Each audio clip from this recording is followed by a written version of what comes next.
Bismillahirrahmanirrahim. Assalamualaikum warahmatullahi wabarakatuh. Di sini saya akan memaparkan dari mata kuliah Pracetak Digital yang berjudul Proofing.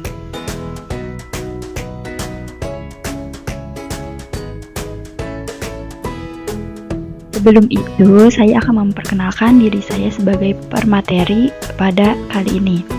Baik, perkenalkan, nama saya Seviana Nurwahyuni. Saya merupakan dari mahasiswa Politeknik Negeri Jakarta, Prodi Teknologi Industri Cetak Kemasan, jurusan Teknik Grafika dan Penerbitan, kelas 1B dengan NIM 22064111039. Nah, apa sih proofing itu? Nah, di sini saya akan menjelaskan tentang proofing. Proofing itu dalam bahasa sederhananya yaitu kayak menentukan suatu proses produksi cetak sebagai sarana komunikasi nih antara klien dan pihak percetakannya. Jadi kayak kesepakatan sebelum hasil cetakan itu terjadi.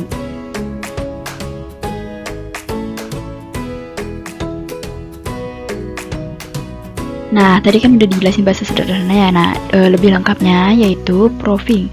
Proofing adalah suatu cetak percobaan atau hasil cetak awal untuk disetujui sebelum masuknya ke percetakan. Nah, untuk apa sih proofing itu? Nah, proofing itu untuk sebagai acuan cetak yang akan diproduksi massal, dan hal tersebut juga memudahkan untuk pengoreksian produksi cetak, lalu juga sebagai sarana kesepakatan serta antara klien dan percetakan. Nah, bagaimana jika tidak ada proofing? Nah, jika tidak ada proofing, jadinya tuh kayak banyak kesalahan yang akan terjadi dalam proses produksi cetak dan akan mengulang pekerjaan. Jadi tuh nanti lebih menambah biaya lagi, lebih menambah makan waktu lagi, dan ada banyak kesalahan-kesalahan lainnya jika tidak dilakukan proofing sebelum hasil cetakan itu terjadi.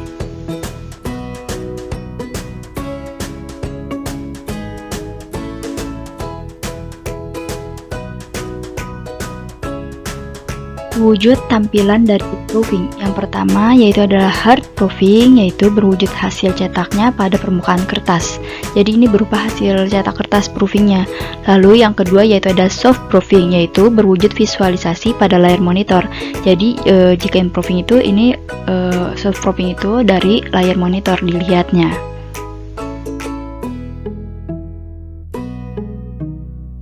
Lalu di sini saya akan menjelaskan lebih detail tentang hard proofing dan bagian-bagiannya atau macam-macamnya dari hard proofing tersebut. Klasifikasi dari hard proofing. Yang pertama yaitu ada blueprint. Blueprint ini tujuannya untuk memeriksa dan memperbaiki kesalahan isi, tata letak, dan kelengkapan halaman. Lalu yang kedua yaitu ada imposition proof, yaitu hampir sama dengan blueprint, hanya saja salinannya berwarna. Yang ketiga yaitu color proof, yaitu memberikan true atau color untuk file yang akan dicetak. Yang keempat ada process proof, yaitu cetak coba dari data langsung ke mesin cetak. Yang kelima ada screen proof, atau meniru atau mensimulasikan struktur raster dari gambar yang akan dicetak.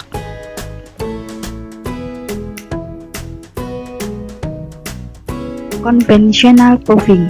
Conventional proofing adalah proses cetak yang dilakukan dengan menggunakan sistem cetak offset yang lebih sederhana dan manual.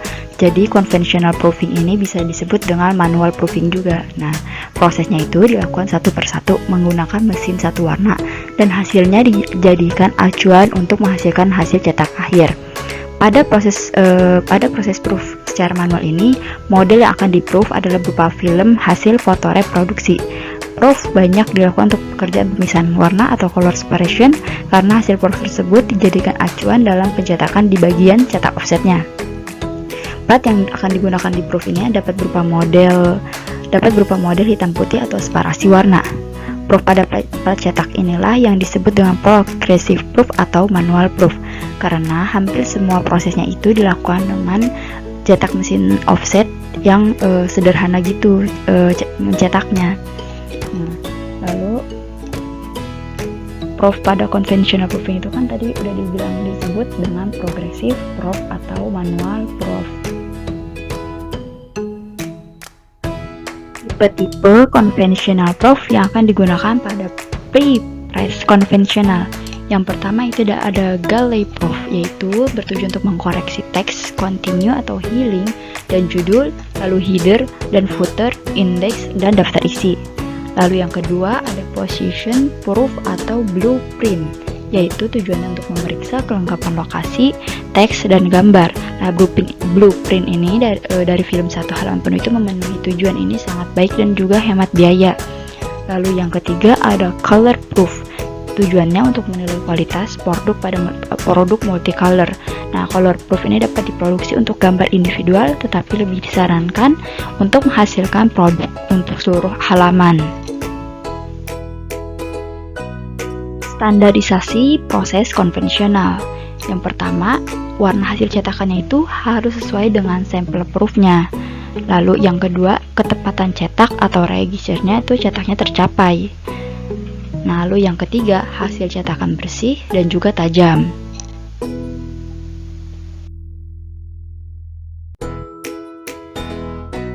Lalu keunggulan dari conventional proofing dan juga ada kelemahannya dari conventional proofing.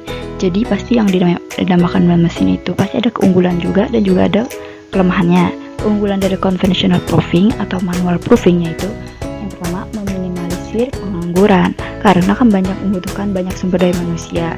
Lalu yang kedua lebih aman dijadikan kontrak atau proof. Lalu yang ketiga, simulasi untuk hasil cetak sebenarnya lebih mendekati karena sama-sama menggunakan komponen cetak yang sama.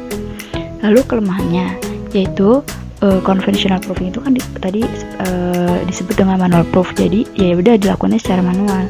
Lalu yang kedua yaitu memiliki permasalahan pada kerataan tinta pada seluruh bidang cetak. Lalu yang ketiga, tidak adanya kestabilan warna sehingga tiap lembar memiliki warna yang berbeda. Lalu yang keempat, kurang efisien karena masih memerlukan faktor separasi. Lalu yang kelima, memerlukan ruangan yang cukup besar.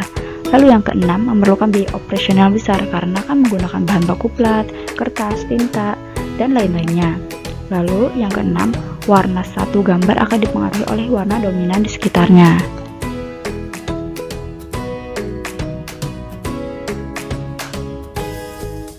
Mesin proof konvensional. Nah, apa sih mesin proof konvensional itu? Seperti yang tertera pada gambar itu. Nah, itu adalah contoh dari mesin proof konvensional. Mesin proof konvensional adalah proof yang dicetak menggunakan mesin dengan sistem cetak offset lembaran dengan bentuk yang lebih sederhana yang menggunakan plat, tinta, dan kertas. Nah, proses percetakan ini tuh dilakukan satu persatu dengan urutan percetakan ada cyan, magenta, yellow, dan black seperti mesin cetak satu warna. Nah, dalam pengerjaannya, selain warna lengkap CMYK yang tadi disebutkan, disertakan pula cetakan dari masing-masing warna tersebut, yaitu ada cetakan dari masing-masing warna CMYK, terus ada cetakan dari gabungan dua warna yaitu C plus M, dan cetakan dari gabungan tiga warna C plus M plus Y. Nah, urutan dari 1 hingga 3 warna ini disebut dengan progressive proof.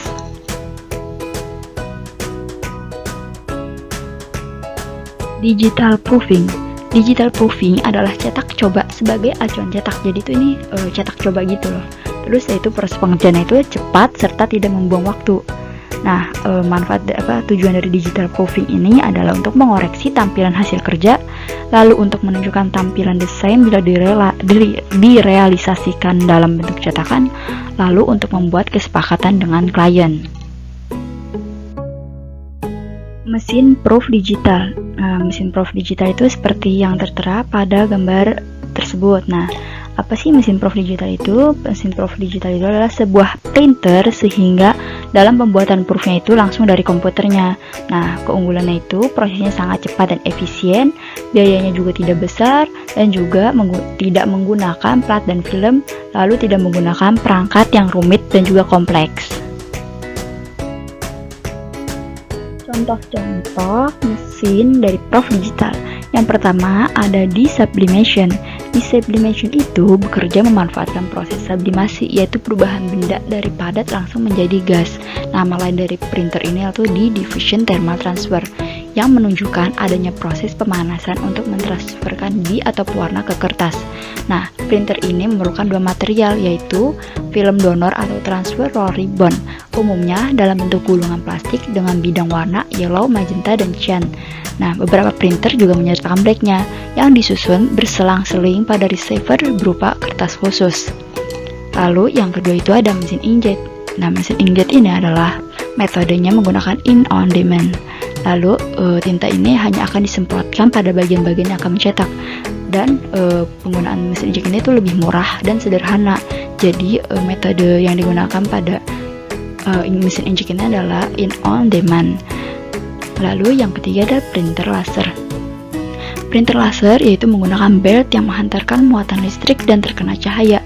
Toner atau bubuk warnanya secara magnetis tertarik ke daerah-daerah image dan menolak pada daerah non-image. Jadi printer ini itu mentransfer tinta atau pewarna ke media cetak menggunakan panas dan daya tekan atau pressure. Tadi kan sudah menjelaskan hard proofing. Nah, yang sekarang yaitu adalah soft proofing. Nah,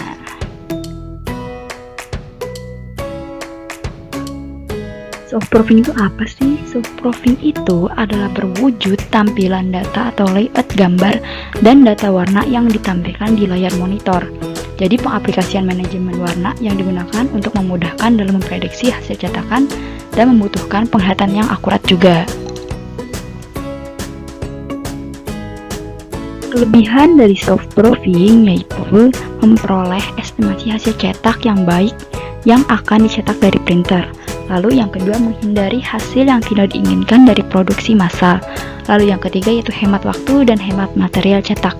Lalu yang terakhir itu solusi yang baik untuk kolaborasi global.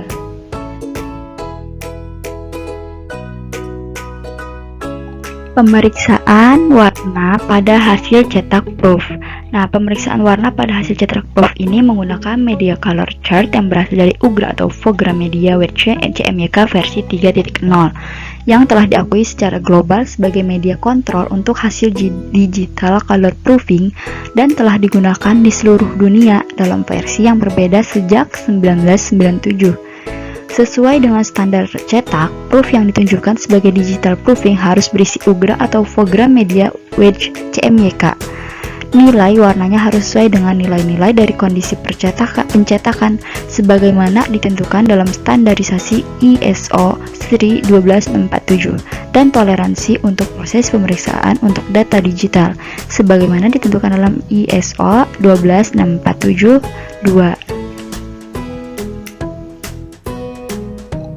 Nah, itulah paparan dari materi tentang proofing dari saya.